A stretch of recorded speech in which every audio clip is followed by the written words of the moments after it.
Hey y'all, it's Desiree and I'm back with another video. And for this video, God is saying out the box. And that's not a cute title. He's saying out the box. It's time to come out the box. And it's not just time to come out the box. He's forcing you out the box. You've been forced out the box. This is not something that is getting ready to come to pass. This is something that's happening right now, this very second. And this is going to be a very specific word. If this word is for you, you're going to know it. It's not going to be a question about it. The enemy has been trying to keep you in a box for a very long time. The enemy has been trying to keep your back against the wall for a very long time. And when I say this, I'm speaking in very specific ways. And you know in what specific way the enemy has been trying to keep you in a box. Has been trying to keep you confined, has been trying to keep you trapped, trying to keep you bound. And it seems like the further that you go, the further that you push, the bigger that the box gets. You find yourself making progress, you find yourself reaching great lengths, but yet and still you find yourself in a box. You find yourself confined. But God is saying out the box today. And he says that it's not that the box is getting too tight. It's not that everything is closing in on you. It's that you have outgrown the space that you are currently in. And whatever it is that the enemy has been specifically using to come against you, it's been a tormentor. It's been a great tormentor in your life. And for some people, these tormentors are spiritual tormentors. And for other people, these spiritual tormentors are coming by way of another person. What the enemy has meant for evil, the Lord has used for your good. Because the enemy has sent these tormentors out to sabotage you, to block you, to halt you, to completely destroy the promise that God had spoken over you.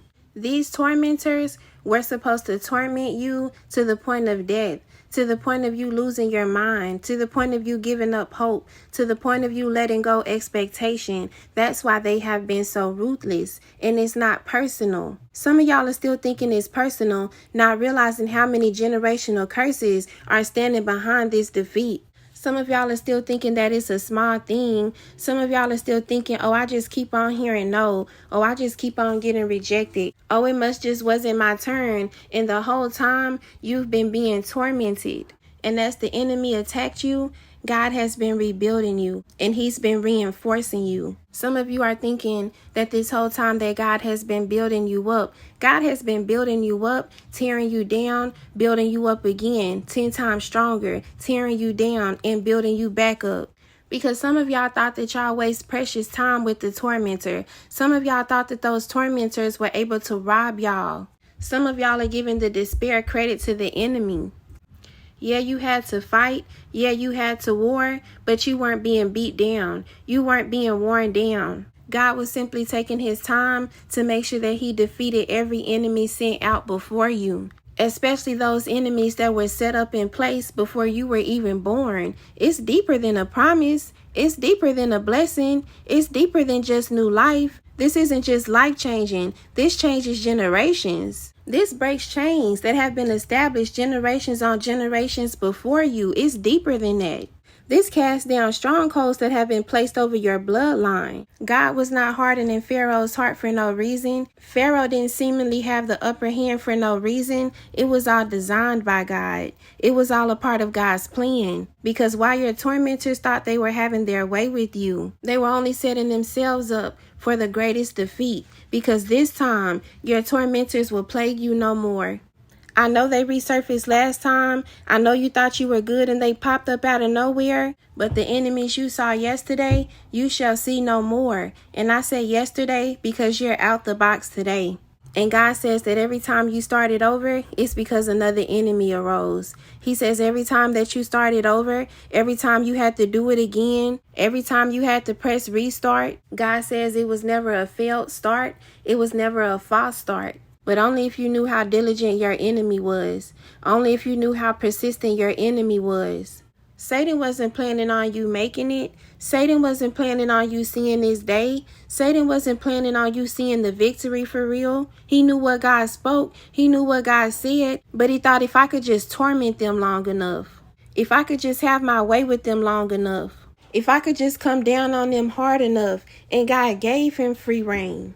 God gave Pharaoh free reign. He gave the Egyptians free reign. What you gonna do with it? I hear God saying that the enemy has gathered your harvest for you.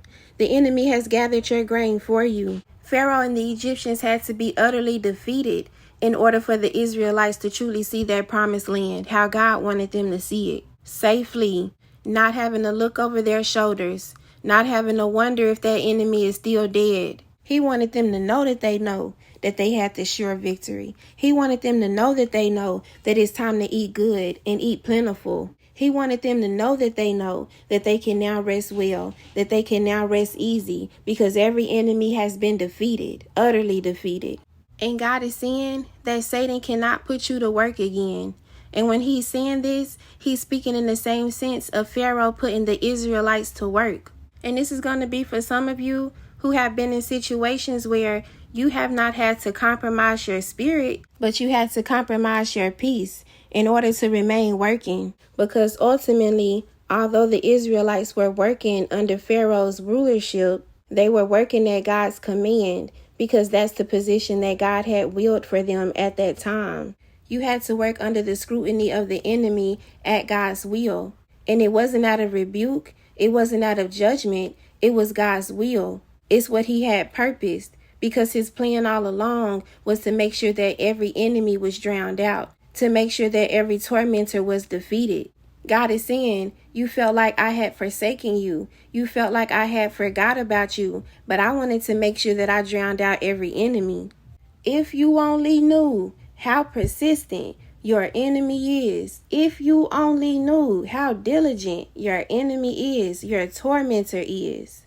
Because it's not just about you. This not just about what God promised you. This not just about what God is doing in your life. It's bigger than that. And if you truly knew, you would understand why God went ahead of you the way that he did. If you truly knew, then you would understand why God made sure to take his time. Because as I said, some of you have been in this position for a very long time. And you've been patient. You've been trusting. You've been faithful. You've been committed. You didn't let the no deter you. You didn't let the not time deter you. You didn't let the wait but I'm not finished deter you.